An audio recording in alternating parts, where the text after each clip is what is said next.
طالب العلم خذ من نظمي الدرر واسمع لنصحي وانقل عني الخبر ما دمت تطلب هذا العلم مجتهدا فاخشع ولا تك كالغاوين مفتخرا. بسم الله الرحمن الرحيم. الحمد لله والصلاة والسلام على رسول الله. Jemi tek libri baza dispozitave të maktesiut. Dersën e kaluar kemi folur për salavatet të shehudin. Sonte do të flasim për lutjen pas të shehudit. Është fjala lutja para se me dhon selam. Domethënë kur bëhet këtë të shehudi e tahiyatu, pastaj salavatet, normalisht shahaditi, edhe në fund do të thon Rabbena atina, jo duaja. Më thonë për këtë dua, që kjo dua e fundit, para se me dhonë selam, për këtë dua do t'i transmetojmë disa hadithe. Ebu Hurejra, radiallahu anhu, thot se pejgamberi a.s. bënte këtë lutje. O Zotë im, thot, me të vërtet të kërkoj të ndihmë të më mbrosh nga dënimi i varrit, nga dënimi i zjarrit, thot nga sprovat e jetës dhe vdekjes, dhe sprova e Mesihut Dejjalit. Një prej sprovave shumë të mëdha që është Dejjali që ka me ardhur para kiametit. Transmetimin e Muslimit, një tjetër transmetim thuhet, nëse ulet ndonjëri nga ju për të shehut, le të kërkoj mbrojtje Allahut subhanahu wa taala për 4 sene, 4 gjëra. E të thot, o Zoti im, me të vërtet të kërkoj ndihmë ty të më mbrosh nga dënimi i xhenemit, edhe e transmetoj, domethënë atë transmetimin e parë që e transmetuam. Ky ishte hadithi, teksti i hadithit. Tash kuptimi i përgjithshëm të hadithit. Këto lutje madhështore janë tepër të rëndësishme pasi në to i kërkohet ndihmë Allahut subhanahu wa taala. Thot për mbrojtjet nga sherret e mëdha me të gjitha shkaqet e tyre. Për këtë pejgamberi alayhi salam i kushtoi një rëndësi dhe interes të veçantë. E dini po ashtu ka edhe dua që Muhamedi alayhi salam na kanë mësuar që të gjithë e dim, Rabbena atina fi dunya hasanatan wa fil akhirati hasanatan wa qina adhaban nar. O Zot, jepëm të mira në këtë botë dhe në botën tjetër, po ashtu Rabbena kfirli, apo falë mu dhe prindë e mi, tërkohën, dhe më thonë këto 5 herë në ditë ti i përsërit dhe bën dua për prindin tënd. Lumë për ai që i ka të eduku fëmijët e vet për me fal namaz. Lumë për ai. Lumë për atë. Vdes personi, baba vdes, fëmija lutet për to tanë kohën. Atë arsye duhet me investu sa më shumë fëmijë. Kushdo që është i martuar, me investu në fëmijë, sepse i shkojnë sevapet tanë kohën. Qysh ka thënë Muhamedi alayhi salam, që robi me këtë dynjë kur të vdes i ndërpret këtë senet. S'ka kur gjo, kur gjo. Përveç 3 gjërave që i shkojnë bonuset sevapet duke qenë në varr. Një prej tyre është edhe fëmia i hajrit që bën dua për prindin e vet, për babën e vet, për nonën e vet. Dhe një person, një fëmijë që fal 5 vaktin, domosdoj të në kohën ka me bë dua. Nëse nuk fal namaz, ka me harru me bë dua për prindin e vet. Mirë, po kur të fal namaz, e ka prej obligueshmërisë namazit brenda duat mi bë. Dhe i bën duat 5 herë në ditë. Dhe jo vetëm në farze, po edhe në sunete, dhe më thonë në namazet synete. I dërguar Allah s.a.s. i bënte vetë këto lutje, i urdhronte të tjerë të luteshen me to pas salavateve, sepse kjo është pozicioni i pranimit duave, që kjo kohë, dhe më thonë, është pranim i duave. Ti pranon Allah s.a.s. duat. Sikur që shedim raste të caktuara ku pejgamberi s.a.s. na ka mësuar kur me bë dua, kur të bjerë shi, kur je i smut, me sezonet dhe i kametit, kur je në udhtim, baba për evladin, prindi për evladin, e kështu me radhë, edhe një prej kohëve është pak para se me dhon selam me bë dua. Dhe kjo është, dhe më thonë, kjo është koha e pranimit të duave, po ashtu edhe në sejdë. Edhe në sejdë je më afër Allahut, andaj pejgamberi s.a.s. ka thonë shtoni duat në sejdë. Pastaj thot, nga këto lutje përmblidhen kërkimi ndihmë Allahut për mbrojtje nga dënimi i varrit, nga dënimi i zjarrit, që i bie vllazni pas ka dënim të varrit, se disa prej grupeve të humbura, të devijuara e kanë mohu dënimin në varr. Kanë thonë s'ka dënim në varr. Një prej haditheve pejgamberi s.a.s. ka thonë, kushdo që e lexon surën Mulk para fjetjes, ka me qenë i mbrojtur prej dënimit të varrit. Dënimi i varrit është hak, dënimi i varrit është i vërtet në trupin e tij, në shpirtin e tij. Sa që ka thonë pejgamberi alayhi salam, që i shtrëngohen eshnat apo i shtrëngohet trupi, si i shtrëngohet na nuk e dim, i shtrëngohet varri. Dhe shpirtni kjo është çfarë? Ka me pa xhehenemin nëse ka me qenë pjesëtar i xhehenemit. Kam ju hap një dritare tek varri apo tek jeta e berzaut, jeta e varrezave, edhe tërkohën kam i thonë që tu ki me shku. Por ndo çfarë presioni psiqik është tankon mëngjes e mbrëmje, që shka thonë Allah në Koran, ju ekspozohet dënimeve. Mëngjes e mbrëmje me thonë që tu ki me shku, që tu ki me shku me e pa xhehenemin. E hala nuk u bë kiameti, tërkohën. Ndërsa xhenetlit, shehidat për shembull, Allah subhanahu wa ta'ala ka krijuar shpenzë të veçanta që u merr shpirtrat e besimtarëve futen tek këto shpenzë dhe ecin nëpër xhenetet e Allah, fluturojnë nëpër xhenetet e Allahut subhanahu wa ta'ala. Duken të çuditshme. Shpesh e kam potencu Sheikh Albani shqip duke fol me talebët shqiptar, ju kallëzon për të mirat e xhenetit. Edhe të ju kallëzo të mirat e xhenetit, thot, a keni iman me besu? Apo tan, domethënë sepse janë dosene që si kap logjika, nuk i kap perceptimi. Edhe në hadith ka ardhur pejgamberit alayhi salam që as syni se ka pa, veshi se ka dëgju, po as imagjinata s'mundet me përpunu atë menim se çfarë të mira ka xheneti. Për me thjeshtëzu apo me kuptu ma mirë, që m'ia dhon një lloj shembulli konkret, është mirë me e shpjegu dhe me thonë. Për shembull, nëse një fëmijë brenda 9 muajve në barkun e nënës vet është. Sikur dikush brenda është foshnjë është. Sikur dikush vllazni. Ti kishte shkuar çasaj foshnje brenda nënës tonde, brenda barkut nënës tonde. Edhe me thonë, ti a din ku je që tash? Thotë, jo se di. A i din që ka jetë pas qësaj që tu brenda? S'kish me besu. Apo? Të njëjtën gjë sot e bëjmë pa besimtarët që nuk besojnë në botën tjetër. Ti që tu tash jeta e ti e foshnjës është brenda barkut nënës. Në qatë bark të nënës, foshnja është në ujë. Amnion që quhet. Noton në ujë, mrena është në ujë. Dhe ushqimin ku e merr? Vetëm nëpërmjet kërthisës. Han nona, fëmija e merr të gatshme, as punon as kur gjë. Derisa të del në këtë botë.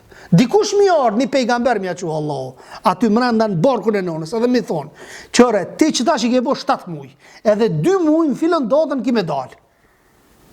Jo logjikshme, apo? Jo logjikshme, se thot, jeta ime është qëto. E njëjta gjosht edhe me neve, na qëto që peshojmë qëto. Peshojmë qi, tokën, lumen, detin, ku e dione dhe më thonë, këto gjërat e bukra që i ka thonë Allah subhanahu wa taala, male, edhe nuk dim.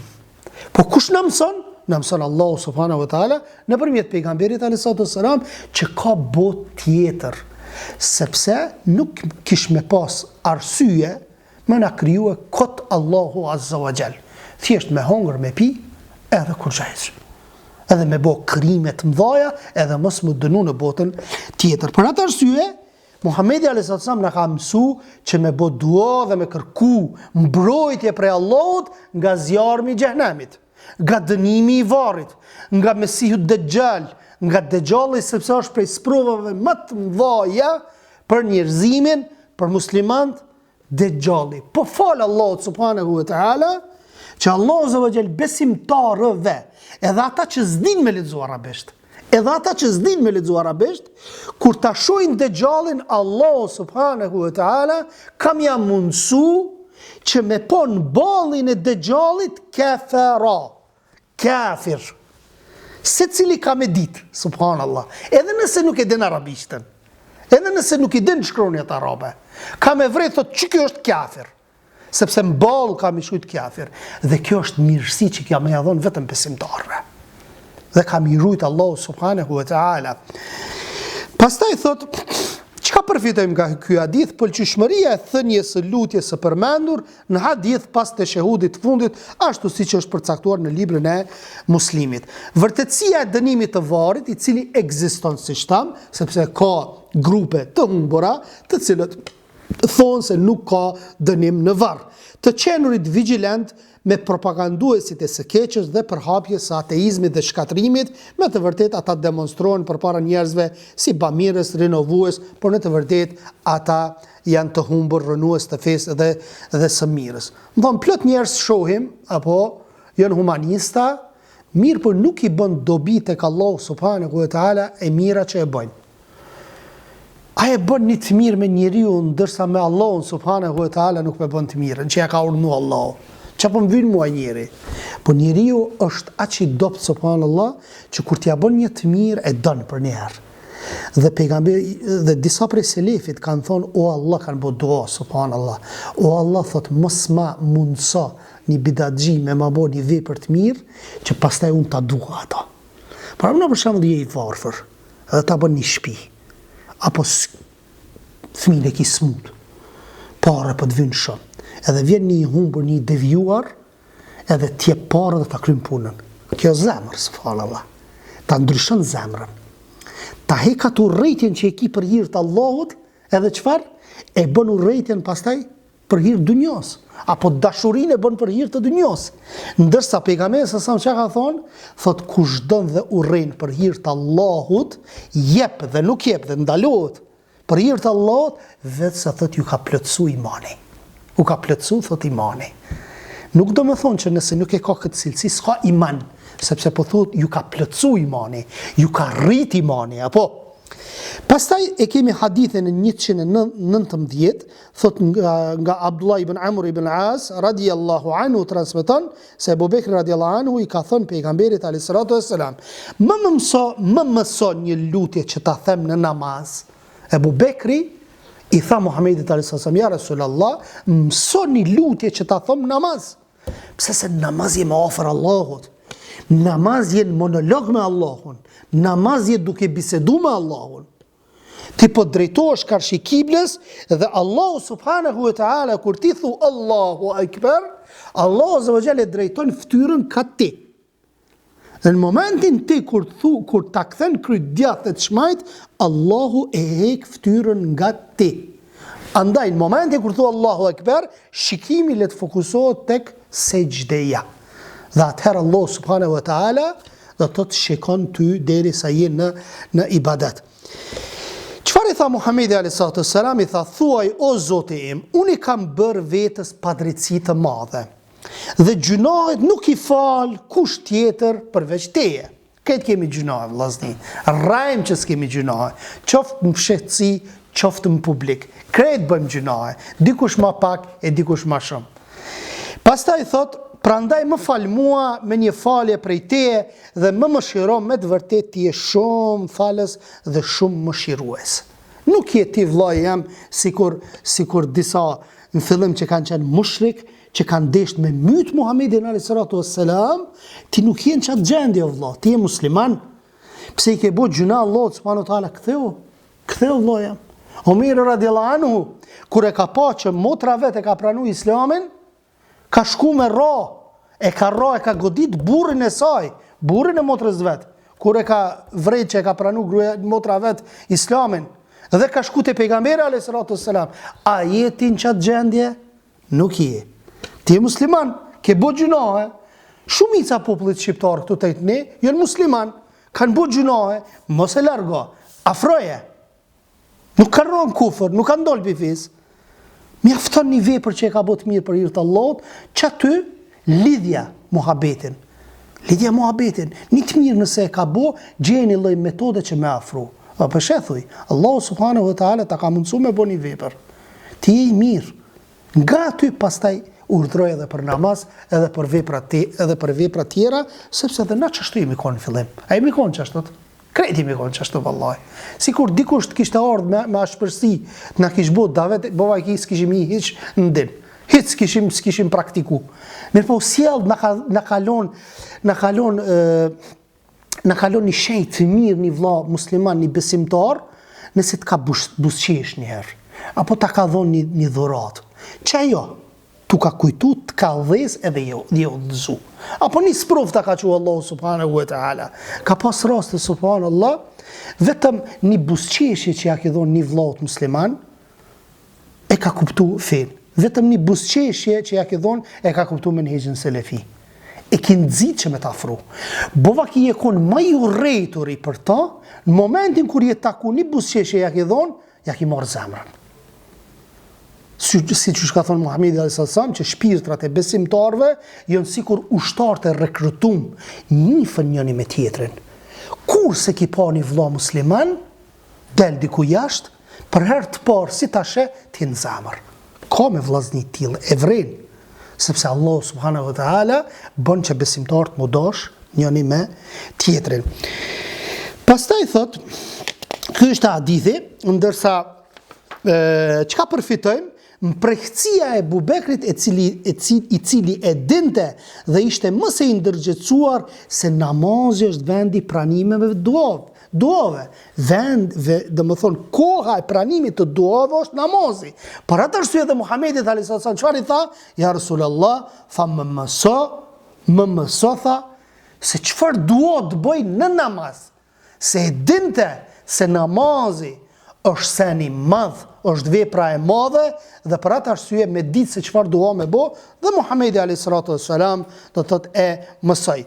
Ibn Daqiq el-Eid thot pozicioni më i mirë i duas është sejdja ose pas teshehudit, pas etehiatit. Pasi në to jemi urdhëruar të bëjmë lutje dhe thot pejgamberi sa në sejdë thot lutuni sa më shumë. Bëni dua në sejdë vllazni. Nuk po them në farzë, se në farzë është pak problem, se je me imamin edhe imami nuk pret. Mirë po kur jeni në synete, në namazet nafile, në namazet vullnetare, kur ti falni në shtëpi, po edhe në xhami, se nuk ka ndalesë me fal edhe në xhami, bëni dua dhe zgjatni sejdët sa më shumë. Bëni dua sepse është vendi i pranimit të duave. Po ashtu, e pastaj le të zgjedh prej lutjeve thot çfarë të doj. El-Faqihani përmend se zbatimi të dyjave është më primar. Po ashtu, hadithi i fundit, thot Aisha radiallahu anha, pasi u zbrit kur erdhi, qëre po themi radiallahu anha, ndërsa kur po themi Ebu Hurejre, qka po themi?